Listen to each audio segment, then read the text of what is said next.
Halo Rek, dimanapun kalian berada, dengan siapa, dan sedang berbuat apa. Semoga kalian semua sehat, bahagia, serta mulia. Amin. Ketemu lagi di Bisapedia Channel. Buat kalian movie lovers yang lagi cari referensi film, review bioskop, dan informasi seputar dunia hiburan, tonton dulu video ini. Baiklah, biar nggak kelamaan nyampah, bantu kami ya, agar kami terus semangat membuat konten yang bermanfaat dengan klik subscribe, like, comment, and share.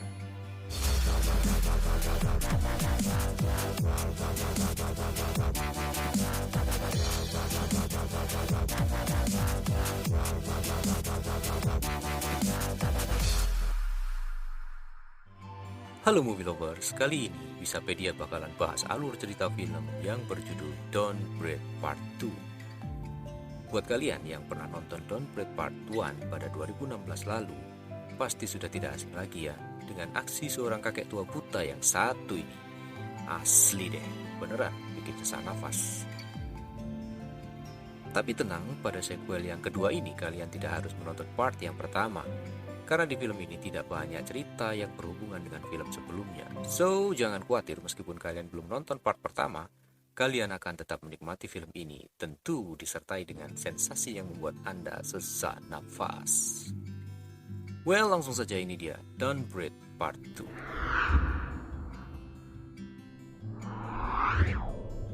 Film ini dimulai dengan sebuah kejadian kebakaran yang menimpa sebuah rumah, di mana ada seorang gadis kecil yang selamat dari kejadian itu. Ia nampak terkapar dan pingsan tanpa ada seorang pun yang menolongnya. Lalu scene berpindah pada 8 tahun kemudian. Di sini diperlihatkan seorang gadis yang sedang bermain dengan seekor anjing dan sedang dilatih oleh seorang kakek tua. Mereka hanya tinggal berdua di rumah yang berlokasi agak terpencil dan jauh dari keramaian. Pada suatu hari, sang kakek yang bekerja sebagai penyuplai tanaman hias sedang menjual tanamannya kepada seorang wanita bernama Hernandez. Ia adalah pembeli langganan yang nampaknya sudah sangat akrab dengan sang kakek. Di sini diketahui, gadis kecil yang bersama kakek tua tersebut bernama Phoenix, dan dia adalah anaknya. Sekilas hubungan ayah dan anak ini nampak agak aneh, di mana Phoenix sangat terisolasi dari dunia luar dan ia dididik sangat keras oleh sang kakek. Hernandez yang melihat Phoenix terisolasi merasa sangat kasihan. Lalu ia menyarankan kepada sang kakek agar memberinya kesempatan untuk melihat dunia luar bersamanya. Setelah berpikir panjang, akhirnya sang kakek pun mengizinkannya, namun Phoenix harus ditemani oleh anjingnya. Akhirnya Phoenix dan Hernandez pun pergi ke kota. Di tengah keramaian, Phoenix nampak iri melihat anak seusianya yang sedang bermain di taman dan menjalani kehidupan yang normal. Namun apalah daya, Phoenix hanya diizinkan oleh ayahnya untuk pergi sebentar saja, tanpa bisa merasakan bermain dan berkomunikasi dengan orang-orang di luar. Setelah selesai berkeliling kota, Hernandez berencana untuk mengantarnya pulang. Namun Phoenix meminta izin untuk ke toilet. Ketika berada di toilet, tiba-tiba ada seorang lelaki dewasa yang berdiri di belakangnya dengan wajah yang sangat mengerikan. Lelaki itu sepertinya sangat tertarik pada Phoenix, hingga akhirnya ia pun beserta temannya mengikuti mobil Hernandez sampai rumah sang kakek. Ketika Hernandez hendak pulang dari rumah sang kakek, di ujung jalan mobilnya dihalangi oleh pria yang mengikutinya tadi. Lalu ia pun dibunuh oleh para gerombolan preman tersebut.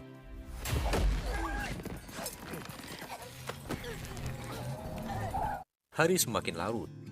Di rumah sang kakek, nampak Phoenix mulai memberanikan diri bertanya kepada sang kakek, kenapa ia diisolasi dan tidak diizinkan keluar ke dunia luar. Sang kakek pun menjawab bahwa Phoenix belum siap untuk menghadapi bahaya yang ada di luar sana. Phoenix yang labil pun nampak kecewa dan marah kepada sang kakek. Pada malam harinya, anjing sang kakek yang bernama Shadow tiba-tiba berlari keluar rumah dan tiba-tiba ia ditembak oleh seseorang. Dan ternyata mereka adalah gerombolan preman yang sudah mengintai dan menemukan kediaman Phoenix dan sang kakek. Para preman yang berencana menculik Phoenix ini sengaja membunuh anjingnya terlebih dahulu agar memudahkan mereka untuk memasuki rumah sang kakek. Kemudian sang kakek yang tak tahu bahwa anjingnya telah mati, pada saat ia memberi makan anjingnya, ia mulai curiga karena makanan sebelumnya belum habis, dan ia pun mulai mencari keberadaannya. Di saat sang kakek keluar rumah untuk mencari anjingnya, para penculik yang berjumlah 3 orang ini mulai memasuki rumah dan mencari Phoenix. Di dalam kamar, Phoenix yang menyadari ada orang asing memasuki rumahnya, ia pun berusaha untuk bersembunyi. Dan di sini terlihat Phoenix sangat mahir dalam bersembunyi dan meloloskan diri. Sepertinya ia sudah dilatih oleh sang kakek untuk menghadapi situasi seperti ini. Di luar rumah, sang kakek akhirnya menemukan anjingnya, yang ternyata sudah mati tertembak. Menyadari anjingnya sengaja dibunuh oleh orang yang tak dikenal, sang kakek pun sadar bahwa Phoenix dalam bahaya. Lalu dengan cepat sang kakek pun bergegas kembali dan mengamati musuhnya dengan indera pendengarannya. Di dalam rumah, Phoenix yang cerdik pun hampir berhasil meloloskan diri dengan senyap dan mendekati pintu keluar. Namun di saat yang sama, sang kakek yang perlahan mengintai berhasil menangkap salah satu penculik yang berada di dekat pintu keluar. Namun justru keributan dan perkelahian itu membuat para penculik lainnya mulai mendekati lokasi mereka. Phoenix yang sudah ketahuan keberadaannya lalu disuruh oleh sang kakek untuk masuk ke ruang bawah tanah dan masuk ke dalam safety box. Setelah Phoenix masuk ke dalam safety box, para penculik nampak kesulitan untuk mengeluarkannya. Sang kakek yang terluka dan tersudut pun akhirnya mundur bersembunyi dan mengobati lukanya serta menyiapkan strategi selanjutnya. Para penculik ini nampaknya belum tahu siapa yang dihadapinya. Sementara satu penculik berusaha mengeluarkan Phoenix dengan mengisi air ke dalam safety box, 2 orang lainnya berpencar untuk memburu sang kakek. Di tengah perburuannya, para penculik nampak kewalahan dan justru satu persatu dijatuhkan dengan senyap. Di sini kita lihat kakek tua buta ini mampu melukai 2 penculik yang bersenjata. Asli gokil, padahal kakek ini buta dan hanya mengandalkan pertarungan jarak dekat.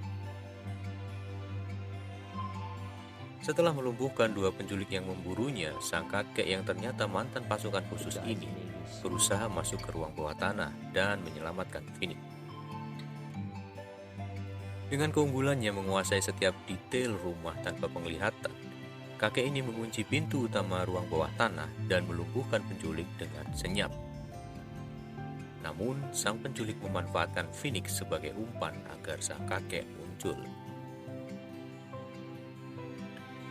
Akhirnya sang kakek pun terpaksa muncul dan perkelahian terbuka pun tak terhindarkan. Dengan sedikit kewalahan, sang kakek berhasil mengalahkan penculik dan membebaskan Phoenix. Di sini coba kalian bayangkan ya guys, bagaimana cara sang kakek melumpuhkan musuhnya yang bersenjata api, sampai bisa ditarik ke pertarungan jarak dekat agar bisa membunuhnya.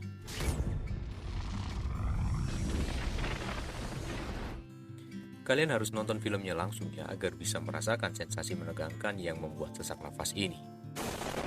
Oke, lanjut. Di luar rumah, 2 penculik yang terluka tadi kesulitan membantu temannya yang sedang terkunci di bawah tanah. Akhirnya mereka memanggil bala bantuan. Lalu datang 2 orang pria yang membawa 1 anjing bulldog. Setibanya di rumah sang kakek, ternyata salah satu di antara penculik ini adalah ayah kandung Phoenix yang sedang berusaha membawa Phoenix untuk kembali. Di tengah usaha melarikan diri, sang kakek dan Phoenix terpojok oleh para penculik. Dan akhirnya mereka tertangkap. Seorang penculik mengatakan kepada Phoenix bahwa selama ini ia diculik oleh sang kakek sejak kecil dan mereka datang untuk menjemputnya. Phoenix yang kebingungan pun masih belum sepenuhnya percaya. Bahkan ketika sang kakek akan dieksekusi, ia sangat sedih. Tepat ketika akan dieksekusi, sang kakek berhasil kabur dan bersembunyi. Phoenix yang tertangkap akhirnya dibawa oleh salah seorang penculik, sedang lainnya berusaha untuk memburu sang kakek. Pada saat si kakek diburu, justru ia bisa menemukan Finnick yang dibawa oleh seorang penculik tadi. Di sini akhirnya terjadi perkelahian antara sang kakek dan seorang penculik tadi. Finnick yang melihat bahwa sang kakek sangat sadis dan kejam ketika menghabisi seorang penculik, ia pun mulai berpikir bahwa sang kakek benar-benar seorang monster, seperti yang dikatakan orang yang mengaku sebagai ayah kandungnya. Karena bingung, ia pun kabur meninggalkan sang kakek. Namun saat ia kabur, justru ia tertangkap kembali dan dibius sampai pingsan. Sang kakek yang bersembunyi di sudut rumahnya sangat sulit untuk ditemukan. Akhirnya para penculik menggunakan anjingnya tadi untuk memburu si kakek. Setelah memojokkan si kakek menggunakan anjing di lantai atas, para penculik membakar rumah tersebut lalu pergi. Kemudian si kakek yang terpojok akhirnya mampu menaklukkan si anjing bulldog tersebut. Namun itu sudah terlambat karena lantai bawah rumahnya sudah mulai terbakar. Pada saat mau keluar, si kakek pun merasa kasihan dengan si anjing yang dibiarkan tersudut. Akhirnya ia memutuskan untuk membebaskan si anjing tersebut dan keluar bersama-sama. Setibanya di luar, sang kakek yang merasa frustasi hampir saja menyerah. Namun si anjing masih berada di sisinya dan tidak mau pergi. Seketika itu ia sadar bahwa ia bisa memburu para penculik dan membalaskan dendam serta menyelamatkan Finnick dengan memanfaatkan anjing dari para pencuri tersebut. Di scene lain diceritakan Finnick sudah berada di sebuah rumah. Di sana ia yang masih merasa bingung, kemudian ia bertemu dengan ayah dan ibu kandungnya. Mereka menceritakan kejadian yang sebenarnya dan berhasil meyakinkan Finnick. Oke, sampai di sini kita bisa tahu ya bahwa memang benar penculik ini adalah ayah dan ibu kandung dari Finnick. Namun ketika Finnick sudah percaya dan merasa tenang menemukan kedua orang tua kandungnya, justru bahaya besar datang mengancamnya. Karena sebenarnya ayah ibunya adalah bandar narkoba yang gila. Ibunya merupakan seorang tenaga ahli peracik narkoba yang saat ini kondisinya sedang sekarat dan membutuhkan donor jantung. Tujuan mereka membawa Finnick adalah untuk mengambil jantungnya dan diberikan kepada ibunya agar ia tetap hidup dan bisnis narkobanya tetap berjalan. Gila banget ini. Orang tua macam apa yang tega mengorbankan anaknya agar tetap hidup? Nggak beradab banget deh. Oke, lanjut. Kembali ke sang kakek. Dengan ditemani anjing milik penculik tadi, ia dituntun sampai ke markas para penculik yang merupakan gembong narkoba. Dengan berbekal sebilah pedang dan beberapa lonceng kecil, ia akan membalas para anggota mafia narkoba tersebut dan menyelamatkan Finnick.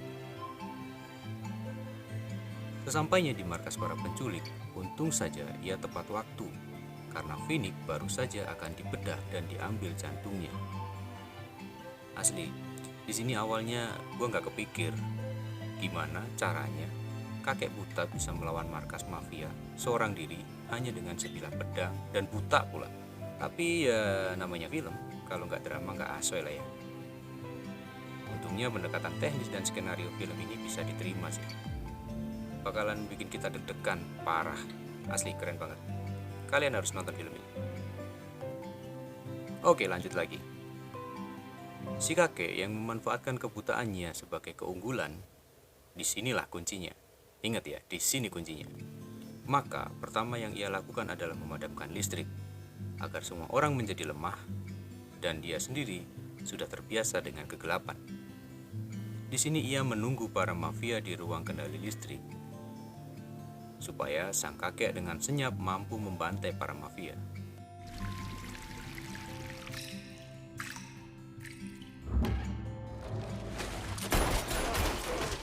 Well, sampai di sini paham kan teorinya? Masuk akal sih.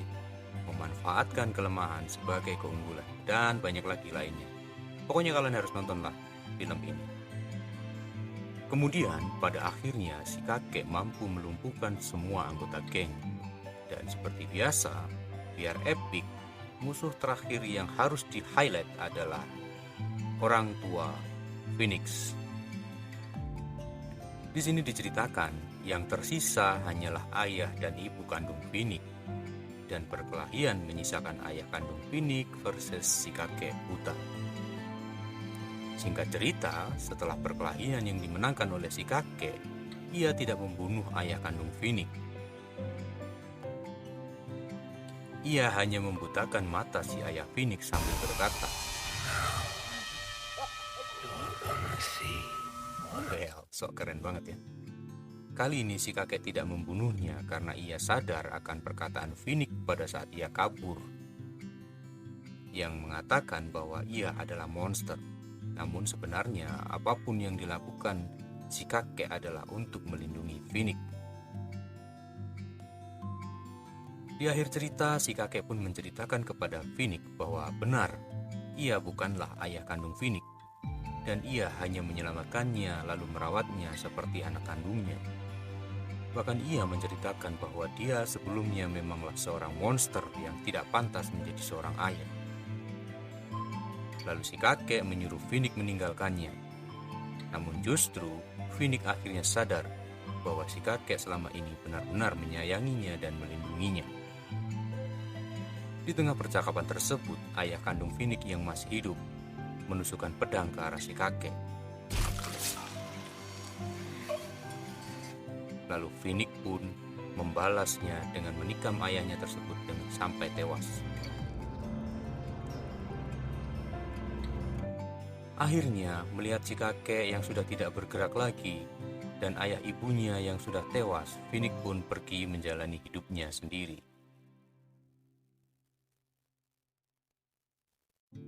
Well, begitulah alur cerita film Don't Breathe 2. Apakah si kakek masih hidup?